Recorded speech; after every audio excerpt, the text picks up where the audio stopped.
नमस्कार दोस्तों, सुभाष की बात में आपका स्वागत है।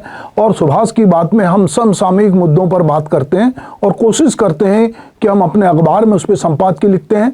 और अखबार का जो हमारा यूट्यूब चैनल है, हमारा अखबार का जो यूट्यूब चैनल है, डिजिटल प्लेटफॉर्म है, हम उस पर भी इस पर बात करते हैं। तो आज हम बात कर रहे हैं कि जो एनसीईआरटी है उसके पाठ्यक्रम में परिवर्तन को लेकर। दोस्तों, ऐसा कहा जाता है कि अंग्रेज चले गए औलाद छोड़ गए, या मुगल चले गए विवाद छोड़ गए। अंग्रेजों की नीति थी फूट डालो राज करो। अब अंग्रेजों के जाने के बाद हमारे देश में अभी भी ये नीति बहुत कारगर हो रही है।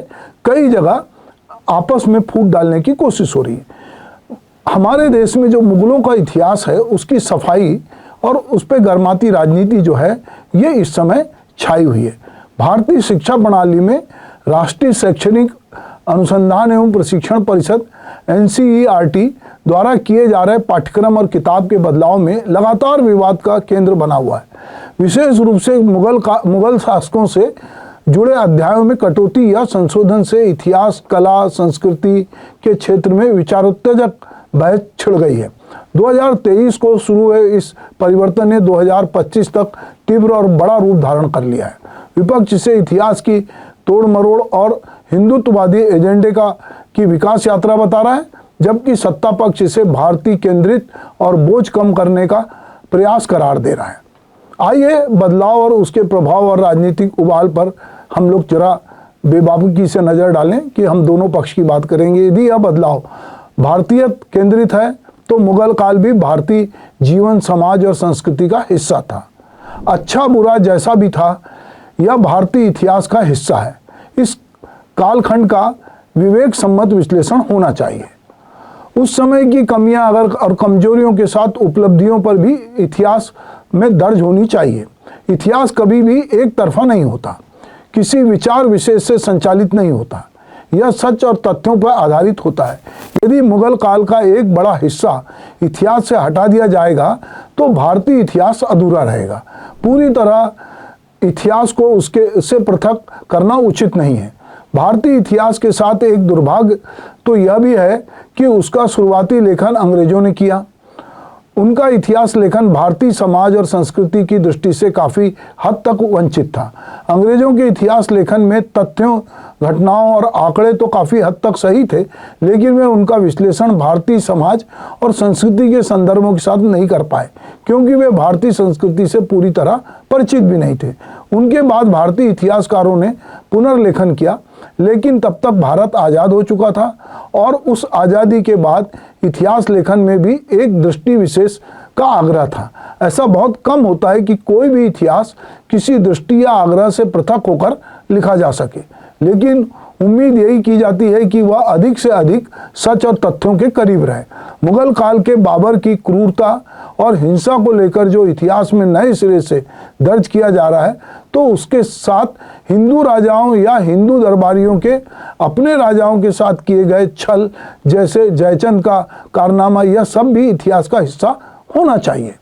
इतिहास को किसी भी राजनीति से परे होना चाहिए, लेकिन जब सत्ता पक्ष इतिहास लेखन कराता है और ख़ास करके पाठ्यक्रम के लिए, तो पाठ्यक्रम में लिखे जा रहे लेखन पर उनकी दृष्टि का दबाव तो रहेगा ही।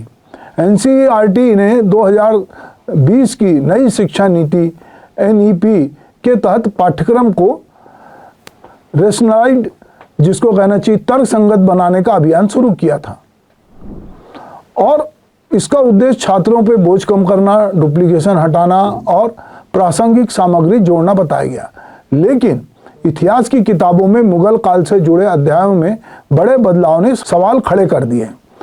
कक्षा 12वीं की इतिहास की किताब में मुगल साम्राज्य पे आधारित अध्याय हटा दिए गए हैं। इसमें अकबर की धार्मिक नीतियाँ, मुगल दरबार और उनके प्रशासनिक सुधार शामिल थे। इसके अलावा राष्ट्रीय स्वयंसेवक संघ से जुड़े संदर्भ, महात्मा गांधी की हत्या के पीछे कारण और विकासवाद जो है कि कुछ हिस्से भी काटे गए हैं। अल जजीरा की अगर हम रिपोर्ट को देखें तो उसके अनुसार यह बदलाव हिंदू राष्ट्रवादी एजेंडे का हिस्सा माने गए, जहां मुस्लिम शासकों की उपलब्धियों को कम करके आंका गया। गार्डियन ने अपने इतिहास का पुनर्लेखन बताया, जिसमें 16वीं सदी से लेकर 18वीं शताब्दी तक भारत पे शासन करने वाले मुगलों के इतिहास को हटाया गया। इस साल अप्रैल में जारी कक्षा 7वीं की नई सामाजिक विज्ञान की किताब में मुगल वंश, दिल्ली सल्तनत का पूरा संदर्भ हटा दिया गया। इसके स्थान पे प्राचीन भारतीय राजवंशों, पवित्र भूगोल और महाकुंभ जैसे विषय जोड़े गए। इकोनॉमिक्स टाइम की रिपोर्ट में कहा गया है कि मुगलों का कोई जिक्र नहीं है, जबकि पहले की किताबों में उनके योगदान को विस्तार से पढ़ाया जा रहा था।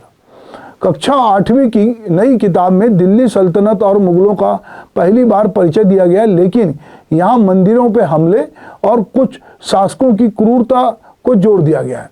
उदाहरण के लिए बाबर को क्रूर और निर्दयी विजेता बताया गया है, जबकि अकबर को क्रूर लेकिन सहिष्णु बताया गया है। इंडियन एक्सप्रेस ने इसे सांप्रदायिक ट्वीट वाला गलत वर्णन बताया है। दरअसल नो ब्लेम फुटनोट एक तरह से सरकारी स्पष्टीकरण है कि इसे सरकार की संकीर्णता से ना जोड़ा जाए और ना मुसलमानों के प्रति द्वेष या आरोप से इसे जोड़ा जाए।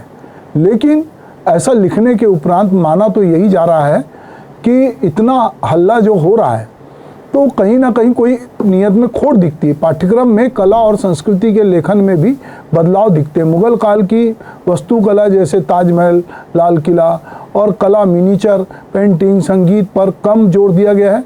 इसके बजाय प्राचीन हिंदू मंदिरों, योग और सांस्कृतिक उत्सवों को प्रमुखता मिली है। फ्रंटलाइन मैगजीन ने इसे मध्यकालीन इतिहास की मिठाई बताया है, तो NEP 2020 के तहत वैचारिक पूर्वाग्रह से ग्रसित है। NCERT का आधिकारिक तर्क यह है कि यह बदलाव महामारी के दौरान सीखने के नुकसान को कम करने और पाठ्यक्रम को भारतीय केंद्रित बनाने के लिए है।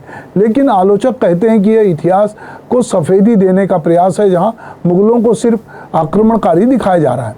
उनकी प्रशासनिक सांस्कृतिक योगदान को नज़रअंदाज करके मुगल इतिहास में बदलाव करके सबसे जो विवादास्पद मुद्दों को रखा गया है। पहले की किताबों में मुगलों को भारत की एकता, व्यापार, कला, सहिष्णुता के प्रतीक के रूप में पढ़ाया जाता था। अब कक्षा 7वीं में मुगल वंश का पूरा अध्याय गायब है। कक्षा 12वीं में वे मुगल दरबार और अकबर की धार्मिक नीतियों के वर्णन हो गए हैं। BBC की 2023 की रिपोर्ट में कहा गया है कि यह बदलाव इतिहास पढ़ाने के तरीके पे बहस छेड़ रहा है। कक्षा 8वीं में बाबर को क्रूर और अकबर को बाद के वर्षों में सहिष्णु बताया गया है।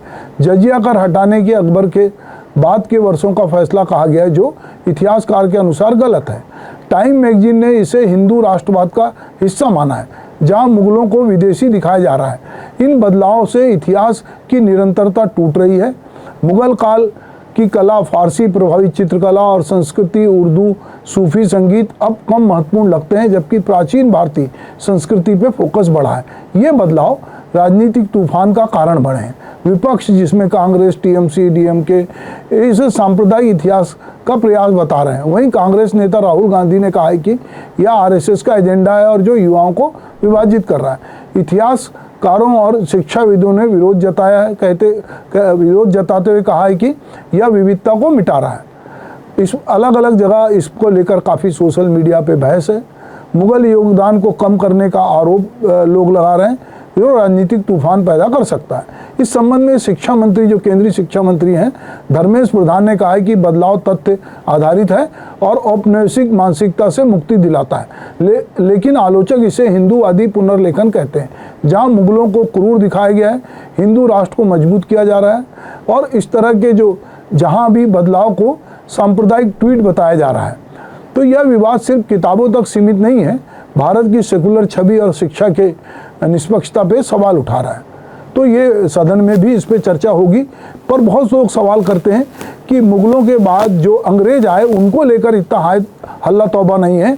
जहाँ भाषा की भी बात हो रही तो अंग्रेजी भाषा को लेकर कोई हल्ला नहीं मचा रहा है, पर जो हिंदी को लेकर बहुत हल्ला मचा रहे हैं। तो पूरे देश में इस तरह जो है कला और संस्कृति के क्षेत्र में मुगलों के योगदान को, इंडो इस्लामिक वास्तुकला को भी कम करके आंका जा रहा है। इससे युवकों को अधूरा ज्ञान मिलेगा। राजनीति गर्म है, बदलाव वैचारिक युद्ध का हिस्सा लगते हैं। बेबाकी से कहें तो इतिहास तथ्यों पर आधारित होना चाहिए, ना कि राजनीतिक एजेंडे पे। यदि ये बदलाव जारी रहे तो भारत का बहुलवादी चरित्र खतरे में पड़ सकता है। शिक्षा से, राजनीति से इसको मुक्त रखना चाहिए, वरना आने वाली पीढ़ी सच्चाई से वंचित रहेगी। सरकार पर किसी भी एक समाज की जिम्मेदारी नहीं होती, वह पूरे देश के लिए उत्तरदायी होती है। इसलिए बच्चों को और युवा पीढ़ी को इतिहास के सच पूरे तथ्यों और आंकड़ों के साथ बताया जाना चाहिए। उसमें किसी धर्म, जाति या समाज विशेष का पक्ष नहीं लिया जाना चाहिए। लेकिन विपक्ष का जैसा कहना है कि इन दिनों सरकार जैसा चरित्र बनता जा रहा है, उसे देखकर लगता नहीं कि सरकार में बैठे लोग सच और तथ्यों के साथ इतिहास का पुनर्लेखन करेंगे। जब यह बदलाव किया गया तो इसमें कोई आकस्मिकता नहीं है। यह बहुत सोच समझकर लंबे समय तक भाजपा ने आपस में विचार विमर्श और चर्चा करके निर्णय लिया है। और जैसा कि कहा जाता है कि ऐसे निर्णय बहुत बड़ी जिद्द का परिणाम है, तो फिर वे अपनी जिद्द या एजेंडा बदलेंगे, इसकी संभावना कम है। बावजूद इसके पूरे देश में इसको लेकर बहस है। और किसी भी देश का इतिहास, अब चूँकि हम एक ग्लोबल विलेज में रह रहे हैं, तो यदि यहाँ नहीं पढ़ाया जाएगा तो लोग कहीं ना कहीं से, अब तो व्हाट्सएप यूनिवर्सिटी पे ऐसा ऐसा ज्ञान उपलब्ध है जो हमने कभी नहीं पढ़ा था, तो लोगों के पास सोर्स बहुत हैं, सूचनाएं बहुत हैं। ये अलग बात है कि वो बहुत सारी अनऑथेंटिक है, गलत सलत है, तोड़ मरोड़ के प्रस्तुत की जा रही है, और उसको लेकर पूरे देश में अलग अलग खेमेबंदी है। लोग अपने अपने पक्ष में अपने अपने इतिहास की बात कर रहे हैं, पर इतिहास संतुलित होना चाहिए, इतिहास पे आधारित होना चाहिए। इतिहास को हम झुटला नहीं सकते। इतिहास दरअसल होता है इसलिए कि हम उससे सबक लेते हैं और वो हमको बताता है कि हमको आगे क्या करना है। तो हमको अपने देश में जो पुराना इतिहास है उससे सीख कर आगे बढ़ना चाहिए। और हमारा इतिहास ये बताता है कि अंग्रेज़ों ने फूट डालो राज करो की नीति अपनाई, और वो देश से तो चले गए, पर हमारे देश में वो जो बीज बोके गए उस बीज को हम पुष्पित पल्लवित कर रहे हैं। हमको अभी भी समझना चाहिए कि हम अगर हिंदुस्तान में हैं और सब लोग हिंदुस्तानी हैं, तो हमको उसी तरह एक दूसरे के साथ एक दूसरे की कला, संस्कृति, साहित्य, इतिहास की कद्र करनी चाहिए। और उसके बारे में बायस्ड होकर कोई ऐसी चीज़ें बच्चों को नहीं बताना चाहिए जो उनके मानस को और ख़राब करे। नमस्कार।